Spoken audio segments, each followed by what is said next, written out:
What's up mga kalingap? Welcome back to my channel. It's me, Charlotte of Cebu, at kasalukuyan po tayong nagsascout ngayong araw na to mga kalingap dahil nga mismo ngayon lang talaga tayo nagkaroon ng chance na makapag-scout ulit dahil nga naging abala po tayo sa klase natin. Po tayo ngayon sa Nangka Consolacion.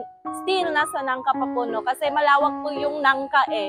Marami siyang parts, kumbaga. So yung si Mumay, nasa Barrio 1 po siya. Ngayon, yung target naman po natin ay dadako tayo doon sa pinakadulo. Kung si Mumay siya yung parang sa first, yung una, ngayong araw na ito ay dadako po tayo sa pinakadulo po ng parte ng Nangka. Yung Barrio 6. Doon po tayo mag-scout mga kalingap. At syempre, yung target natin ay isa na namang dalagita, katulad din ni Momay, na may magandang istorya. At naway makahanap po tayo ngayong araw na ito. So disclaimer lang po, yung hinahanap talaga natin ay yung mga tao or dalagita na kung maaari ay bigyan natin ng second chance sa buhay. Kung nagkamali man sila, lahat naman tayo talaga ay nagkakamali din sa buhay. So kung nagkamali man sila, ay ito na yung pagkakataon nila na ipakita, ay pagkakataon natin na ipakita na handa tayong sumuporta sa kanila. Naway, ang kwento na mapupulot natin mamaya ay magbibigay inspirasyon lalong-lalo na sa kabataan. Nandito na tayo ngayon sa Purok 6. It takes 15 to 20 minutes po yung paglalakad natin. Simula sa Purok 1 hanggang Purok 6. Tama ba? O sobrang layo lang? Depende yata sa walking speed mo. Pero tayo kasi sanay na tayo maglakad eh. So parang inabot lang yata ng mga 15 minutes. Mahaba din. So dito po sa lugar na ito ay maghahanap tayo ng isang dalagita na matutulungan natin. So ayun. Excited na po ako. Kung mapapansin nyo po ay madilim na, naghahanap po tayo ng mga dalagita na may magandang kwento sa buhay. At saka sinulit na natin, walang patumpik-tumpik pa. At may nakita nga tayo isang magandang dalagita na tsak ay may matutunan po kayong aral. So ayun, tatawagin na natin. Come here! Welcome, welcome. Maupo ka dito. Hello! Ay, ang ganda niya. Natalo yung kagandahan ko at this time. So, anong pangalan mo? Honey Shaira Velasco. Anong palayaw mo? Honey! Okay. So, Honey na lang po itatawag natin sa kanya. Kamusta si Honey? Okay lang. Okay lang? First time mo ba magkaroon ng ganitong interaction? Yes.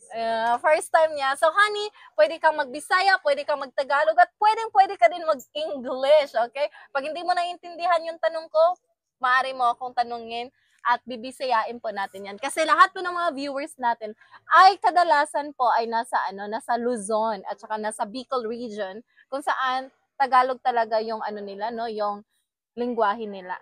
Pero ngayon po, no, bakit nga ba napili ko si Honey ngayong gabi? Dahil nga tsak, maiiyak po tayo sa takbo ng buhay niya. So Honey, ilang taon ka na? 18. Wow, 18 na si Honey. Kinakabahan ka? Yes. Parang beauty queen. Parang naging beauty queen yung segment natin. So Honey, anong meron ka na wala ako? Mama. Isa ka ng nanay. Yes. Yes po, yun po yung niya. Isa po siyang nanay at her age na 18. Okay, nasa tamang edad naman, no? Legal age na. Kaya lang, bakit ba? Nabuntis po si Honey ilang taon? 16. 16? Yes. Well, akala ko 17. 16. Nagulat. Nanganak ako 17. Oo nga pala, no? Hindi naman pala paggawa, labas agad yung bata, hindi pala ganun sa... Wow, 16! So ngayon, kung hindi mo mamasamain, yan po ang aalamin natin ngayon mga kalingap. Napakamura pa. Mura pa ba yung edad na 16? Yes. Ay, mura pa pala. So, maaari mo bang ikwento sa amin, anong nangyari? Bakit naging nabuntis ka sa edad na 16 anyos? Ano po? Nawalan po ako ng nanay year 2020. Tapos, yung tatay ko may iba ng kasama. Tapos, nag-open ko sa akong papa nga, paglubong sa akong mama kay ni-open ko niya nga. permi na lang ko makahuna nga maghikog. Ay, ganun. Ay, parang Oh, Ay, permi ko makahuna na maghikog niya mo to ni open ko niya siya ni open siya siyang bag ko nga nakaipon tas ni ana man iyang kanang girl nga kanang ni-suggest siya siyang anak nga padalhon ko diri nangka lasyon soroy-soroy og asa iyang anak mo laag tapos anak ng kinakasama ng papa mo. opo So parang ano mo, like half half brother brother. tapos doon nagkakilala kami sa ex ko ng tatay ng anak ko Dahil kay half brother. opo Parang nireto baga. oh Ganon. ganun Mm. tapos noon isa ano So parang nung namatay yung mama mo, naisip mo na parang wala nang silbi yung buhay mo kasi wala na mama mo. Ganon. So parang nakakaisip ka ng hindi maganda. lagi akong mag-suicide ganyan tas Ganon. kana mohilak ra kog galit kay Parang na-depress ka. depressed talaga. Depressed talaga. Tapos doon nagkakita kami. Tapos hindi lang naabtan og usa ka buwan nagkuyog min niipon ko niya kay Yung lalaki, yung naging jowa mo. Oo. Jowa na kayo nung nag-live-in kayo? Or No. Ay, hindi pa. Sumama ako sa half brother ko tapos Daming mga revelation. Nasashock ako bigla. Okay, tapos sumama man ako sa half brother ko kasi yung ex ko ngayon cousin sila. Magkapinsan sila. Tapos isa lang kami sa bahay. Doon, lumipat ka. Dahil nga, ayaw mo nang maging mag-isa sa buhay. Yun yung pinaka-main reason. Hindi dahil umibig ka. Hindi. Gusto mo lang may kasama. Oo. Ay, kalungkot naman. No, iba-iba talaga yung takbo ng buhay natin. So, ayun po mga kalingap, disclaimer lang po. Ang kwentuhan pa lang ito ay sadyang napakasensitibo, na unang tanong pa lang ay ganun naka-deep yung topic natin, no? Siya po ay pila nakaka-beses na nagtangka na magpakamatay, ganun? Ilang beses na? Or like, parang naisip mo lang na gusto mo nang mawala, ganun lang. Pero never ka pang nag-attempt, isip lang yun. Yes. So, ayun na, pag ganito kasing klaseng, pag ganito na po yung way of thinking natin, ay nakakabahala na talaga. Ang coping mechanism niya ay humanap ng tao makakasama. At yun yung dahilan kung bakit nabuntis ka ng maaga. Opo. Hindi ka ba nagsisisi? Nagsisi. Nagsisi. Dahil, mahirap yung kasama mo na barkada lang yung inuuna. So, kalaunan, napaibig ka na sa lalaking yon. Yes. Barkada ang inuuna, parang yung pag-ibig niya ay parang papi-papi love lang baga, ganun? Ganun. Kaedad mo lang ba siya? No. Matanda siya sa'yo? Oo. 4 years? So dapat matured na, no? 16 ka, siya 20. Ganun. Ay, immature pa rin yung mga lalaki, pang mga ganun. So, anong nasa isip mo nung 16 ka pa lang? Gusto mo nang like magkaroon ng sariling pamilya? Like, buo kayo? No. Wala. Gusto ko makatapos ng pag-aral. Yun talaga. Dahil kanang baba kay ang pagtanaw sa mong pamilya na mo. Yun lang. Tungod kay laagan ko, alcoholic ko pagkababay. Babay ko pero ako may niipon sa laki. Yun, no? Parang na sa mong pamilya ba nga kanang wala na may pag-asa na. Ang hirap pag gano'n, no? Ang daming tao nag-discourage na experience ko din yan. Na may mga tao talaga na minamaliit ka sa kakayahan mo. Pinakasakit kay galingon mong pamilya mo, yung Tama. nanay mo. Tama. Kadalasan naman talaga ay yung mga sariling pamilya, yung mga kamag-anak mo ang hihila sa'yo pababa. Hindi talaga makakaligtaan yan. Pag isang tao ay paangat, nahihilain ka talaga pababa. At yung isang tao hindi pa nga umangat, hinihila na pababa. 'Di ba? So, totoo yan. Ito ay real talk lang, no? At saka yung mga kwentuhan talaga natin, hindi talaga scripted yan. At talagang nabigla ako sa kanya dahil isipin nyo, at her age na 18, para sa akin, napaka-mature niya sumagot. Ito po yung klaseng taong gusto ko talagang makipagkwentuhan kasi ang daming mong matutunan sa mga kwento nila. So, yun, nagsisisi siya. Natural ko kahit naman ako, no? Hindi talaga madali.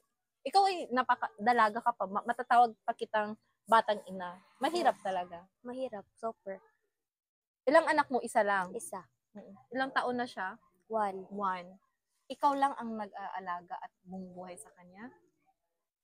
ako ang nag-alaga tapos yung bumubuhay sa amin yung tatay niya. Very good. Bago lang kami, Sumusuporta. bago lang kami Balikan? bago lang kami hiwalay. Dahil po kanang yan, barkada lang yung inauna, tapos palaging lasing umuwi ng madaling araw. Ilang taon na siya ngayon? 22. 22. Mm-mm. Ay, mga ganun. Mahirap talaga. No? Anong mensahe mo sa mga Talagang ako'y speechless ako sa ganitong klaseng buhay. Ano masasabi mo sa mga ama, sa mga lalaki na katulad ng Tatay ng anak ko. yeah. Kung ganahan mo, kay kanan nisod mo nga, nagbuhat mo ana, dapat inyong barugan, dili kay unahon ninyo ang barkada og inom, kaysa sa inyong kaugalingong anak. Kay lisod kaayo mahimong batang ina, tapos inyong gisudlan pero inyo rang inganaon, samot na walay mama way kaduulan niya kamulipay ra kay mo. Ay, totoo Pait yan. kaayo. Sobra, no? Ang hirap maging matatag. Yes, super. Mahihirapan ka. Super. No? Yung parang pagod ka na pero no choice ka kundi kailangan mong lumaban. Yes.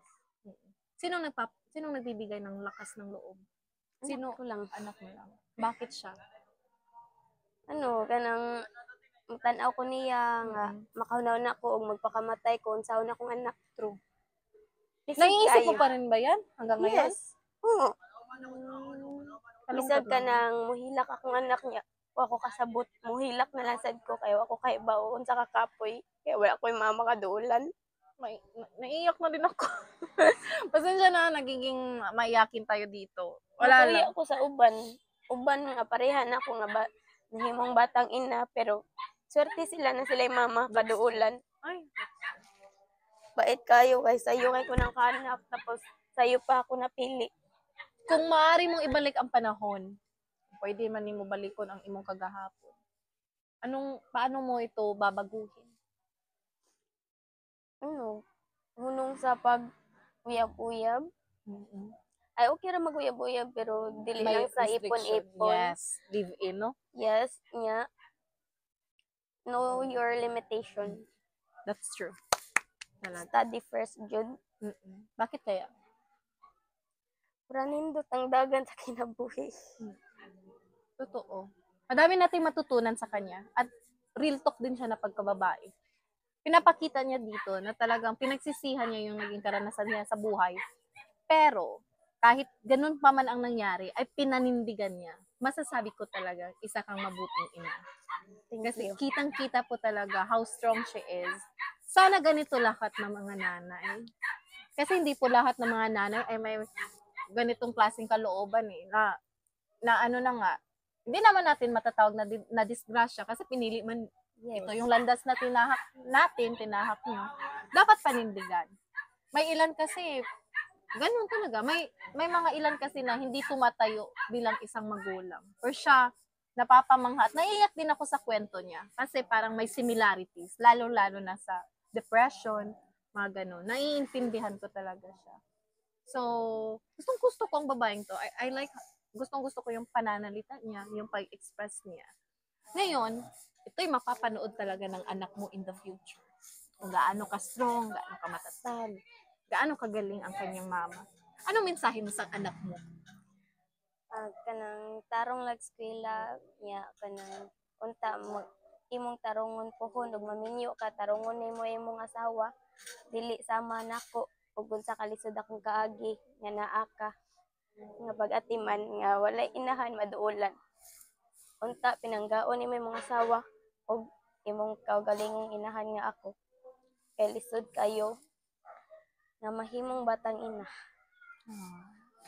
So yung anak mo, lalaki? Yes. Ay, sana hindi magmana sa papa niya. Sana hindi talaga. No? Uy, ang galing. Ang ganda ng message niya.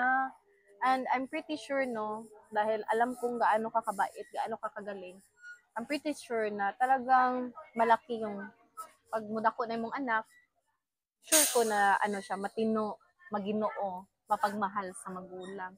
So, yun ang ganda. Ngayon naman, anong mensahe mo sa mga kabataan na nabuntis ng maaga? Kanang Barugin ninyo inyong binuhatan. Ayaw ninyo dagani kay di gusto man na ninyo. Nyaon niya kanang ayaw mo pag singnan na ayaw mo pagtakas-takas o na may mga ginikanan nga di gusto nga dili gusto ninyo nga mahimo mo Pariwala, no? oo Diyan kasi na nagsisimula, mapasagdan mo. no? Yung takas-takas, pag meet up ni boyfriend na pinasikreto, diyan nagsisimula. So, ayun, tama yung sinabi niya. Kung maaari, focus muna sa pag-aaral. Ikaw ba, anong kinaabalahan mo ngayon? Ikaw ba nag-aaral, nagtatrabaho? Nagtatrabaho na. So, wala ka na bang planong ipagpatuloy yung pag-aaral mo? Meron. Meron. Pero wala ka nang ako ikabayad og bantay sa akong anak kung muskwela ko. Mas gipili na ako manarbaho para na ako ikahatag nga makabantay sa akong anak. Tama nga naman. Anong trabaho mo ngayon? Sekretary. Maganda din. Yes. At kahit papaano ay kumikita ka naman doon. So parang ikaw na talaga ang bumubuhay sa anak mo. Or nagsusuporta din yung papa? Nagsuporta pa rin. Ay, yung papa. Hindi kasi lahat ng mga ganun ay nagsusuporta. Ako kasi lumaki din ako sa single mom din yung mama ko. 7 years old pa lang ko, iniwan na ako ng papa ko at hindi siya nagsupport. So, maswerte ka pa rin kasi nandyan pa rin yung ama ng anak mo. Yes. Pero hindi na kayo nagsama? Pag trabaho ako, dito ako uwi sa kanila. Ganun. Kasi nandito yung anak ko. Nasa puder niya yung anak mo? Itong lugar na to, sa kanila to. Sa husband mo? Oh. May plano ka ba ang pakasalan siya? Wala. No. Because, 3 3 years may nagkuyog pero full of cheating. Ganun. Pero hindi ka ba binubugbog? Ganun? Wala naman ganun? No, walang violence na nangganap sa loob ng pamamahay niyo? Puro pang babae lang. Puro pang babae lang? Padung ko mga anak, nag-cheat siya. Anong masasabi mo sa mga lalaki na cheater? Anong masasabi mo sa kanila? Shoutout mo nga. Short lang. Shit. Sorry. Pagkamugnaw. Bakit ka na may mga lalaki talaga na hindi pa nagiging kontento sa mga partners nila? Nung naramdaman mo na nag-cheat yung partner mo, anong una mong naisip? Naisip mo ba na, baka hindi ako maganda, hindi ako magaling? Yes. Parang sinisisi mo yung sarili mo. Yes, super. Sobra. I'm insecure ko sa mga big boobs, big body, tapos chubby. Ay, ganun. So, parang may insecure ka na sa looks sa isang babae. Kasi, ramdam mo, dahil doon, kaya ka hindi minahal, kaya ka pinalitan, ganun. Pero you know what, mga kalinga, pag nag-cheat po yung partner mo, the problem is not you. He is the problem. May mga tao talaga na hindi kontento sa kung anong meron sila.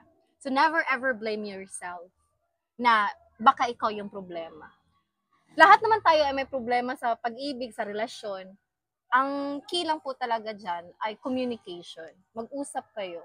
Kadalasan sa mga lalaki pag ganyan na nag-cheat or may mga kabit. Kasi ako, yung father ko, yun yung reason na may kabit. At saksi talaga ako sa nangyari. So, ayun talaga, no? Hindi po ikaw ang may kasalanan. May pagkukulang, hindi naman tayo perfecto, lahat tayo may pagkukulang. Pero hindi po talaga yung reason na mag-cheat po tayo sa isang tao. Kung hindi mo na mahal yung partner mo, hiwalayan mo ng maayos. 'Di ba? Yes, tama. Kausapin mo. May mga relasyon talaga na hindi nag-work. Or hindi talaga kayo para sa isa't isa. O may lang yung pagsasama nyo. Mag-usap kayo at maghiwalay ng maayos. Hindi nung iiwan mo yung asawa mo dahil may kinakasama ka na, mga ganon, no? Hindi naman ako eksperto sa buhay pag-ibig, sa mga relasyon na bagay na ganyan. Pero ang laki po kasi ng trauma pag yung partner mo nag-cheat, 'di ba? Tapos sabi niya, hindi lang isa. Hindi lang dalawa. Hindi rin. 3. Hindi rin. Hindi, ikaw na, boy. Saan ka ba, boy? Saan ka? Lumabas ka, boy! Saan mo punta natin? Charot lang. Nagagalit na ako, ay. Pinapaiyak mo. Naiyak na ako sa kwento niya kanina. Ngayon, naiinis na ako. Ay, ano may tsura ng asawa mo? Paano mo ba i-describe? Meron ding mukha. Charot. Gwapo din. Ay, sana all! Okay lang masaktan, basta gwapo, wag lang pangit. Di ba? Totoo ba? Yes. Joke lang. Real talk yan. Joke lang. Joke lang. Pinapatawa ko lang siya mga kalingap. Kasi, pag ako yung nag-i-interview, ramdam na ramdam ko talaga yung istorya ng buhay nila. Hindi madali. Lalo na, iniisip ko talaga kung ano yung mga tanong na itatanong mo nang sa ganun ay hindi magbalik yung mga trauma nila. Aram ko kasi may traumatic experience na siya. Right? Dami. Same lang tayo. Kaya pala tayo pinagtagpo na tadhana ngayon. May malaking rason kung bakit nagkwentuhan tayo, kung bakit kung bakit kailangan mong isiwalat sa kanila yung story mo. Kasi alam kong hindi ka nag-iisa. Yes. Maraming mga kababaihan na patago na nasasaktan dahil sa kinakasama nila. So ngayon, ikaw, anong plano mo sa buhay? May naiyak na din dito. May viewers tayo, pa naiyak na din siya. Ikaw, anong plano mo sa buhay? Anong pangarap ni Honey? Gusto ko lang makapagtapos ng pag-aaral para makakita ng trabaho nga tarong, financial jud. Anong trabaho ang nais mong marating? Maging teacher. Akala ko abogado. Bakit kung abogado? Gusto ko maging teacher. Wala, same! Teacher kasi ako, naniniwala ka ba doon? Ayaw mo maniwala? Teacher ako, ayaw mo maniwala? Natatawa siya. Yes. Ang sarap pakinggan. Kasi, kadalasan, no, pag natatanong ako, anong gusto mo? Anong trabaho ang nais mong marating? Kadalasan ang sagot nila ay teacher. Nakakamangha, no? Nakakamangha kasi ang dami pa pala mga kabataan na nagnanais maging guro. At alam ko, pag naging guro ka na, ang daming mong matutulungang estudyante sa pamamagitan ng karanasan mo sa buhay. Yes. Alam kong kamukha mo nga yung teacher ko sa Filipino. So, ang galing. So, magtiwala ka lang, no? At saka, tibayan mo lang yung loob mo. Anong palagi mong pinagdadasal? Kanang maayo ra pang lawas para makatrabaho niya. Dili lang masakit akong anak para way gastoon. Totoo. Kasi ang hirap pag nagkasakit yung anak tapos yung kita mo ay sakto lang, no? So ang galing. Ano naman ang mensahe mo sa mga nanay, lalo-lalo na sa mga single parent na kumakayod talaga para sa pamilya nila? Pakalig-on lang jud Patatag. para sa tong anak. Wala pa akong anak. Ay, anong mensahe mo sa akin? Totoo! Pag napanghihinaan ako ng loob, anong mensahe mo sa akin? Wala man akong anak. So, hindi ako hindi ako makakuha ng lakas ng loob sa kanya kasi wala man akong anak. Anong mensahe mo sa akin? Paabot lang hatagan sa Ginoo. Nakakala na, umabot ng 80. Ikaw ay tao din naman. Napapagod din. Yes. Bukod sa anak mo, paano mo bukod sa anak ka humuhugot ng lakas, sino pang nagpapatatag sa'yo? Papa ko. Yung papa mo. Tsaka yung kapatid ko. Mga kapatid ko pala. Yung mga step. No. Mga Biological na kapatid. Ikaw ba yung panganay? Middle child. Middle child. I see. So yun talaga, no? Humanap po tayo ng rason para magpatuloy. Pag dumating na po yun sa isip natin na gusto na nating mawala sa mundong ito, di talaga makakaligtaan yan pag inaatake ka na ng depression, anxiety. Ito po'y sensitive ha, at alam kong may mga nakaka-relate din dito. Pag gano'n na po yung way of thinking natin, maghanap po tayo ng sino yung taong magbibigay inspirasyon sa atin. Ang tulad sa kanya, yung anak niya at saka yung family niya. Yun po yung rason kung bakit hanggang ngayon ay patuloy pa din siya sa buhay. Ang galing. No? Ang galing mo, nakakamangha ang takbo ng storya mo. At naway pag tayo magkita sa susunod, ay magiging successful ka na. And I'm pretty sure, maaabot mo yan. Dahil, Sana. yes, walang sana-sana dito. Lumaban ka dahil. Hindi ka mo titaman. Yes. Bahalag ka po'y nakayo. Isang magkasakit-sakit pa ta. Pero alagaan mo din yung yung sarili mo. Kasi, ikaw din ang lakas ng anak mo. Yes. Hindi man bawal mapanghinaan, pero kailangan as a mother, right? Yes. Anong plano mo ngayon sa asawa? Ano matatawag sa partner mo? Hindi mo pa naman siya. ex. Okay. So parang nagsusupport na lang kayo sa anak mo. Yun na lang yung relationship niyo. That's good. So sana'y makatagpo ka ng lalaking mamahalin ka ng tapat at totoo. Sana. Oo. At ngayon ay nasa murang edad ka pa naman. Kung maaari ay makapagbalik ka ng pag-aaral, no? Ganon. Sana. So ito pong kwentuhan natin, no, ay talagang nagbibigay inspirasyon at aral sa kanilang lahat. At dahil po kay Kuya Val Santos Matubang, ay nandito na tayo sa Cebu. Ngayon, may iabot akong 1,000 pesos. Thank you.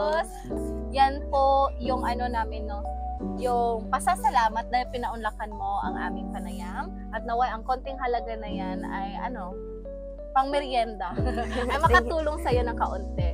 At saka, ayun po mga kalingap, nakakatuwang isipin na ang daming mga batang ina na talagang lumalaban at ginagampanan nila yung papel nila sa buhay. Anong mensahe mo kay Kuya Val? Thank you po, Kuya Val.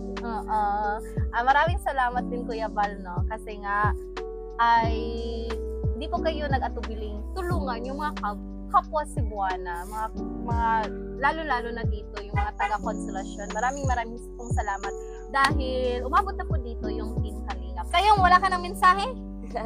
Wala na. Support na for this channel. Yes, very good! Muna tayo magtatapos mga kalingap na why ang istorya ni Honey ay magbigay po ng inspirasyon sa inyong lahat, lalo-lalo na po sa mga batang ina dyan, sa mga single mom, or ano pa man yung mga kananasan na nakarelate po tayo. No? Ako, relate din po ako sa kanya. So, ayun po, it's me, Charlotte of Cebu, at ito po si Honey. Next time. Bye!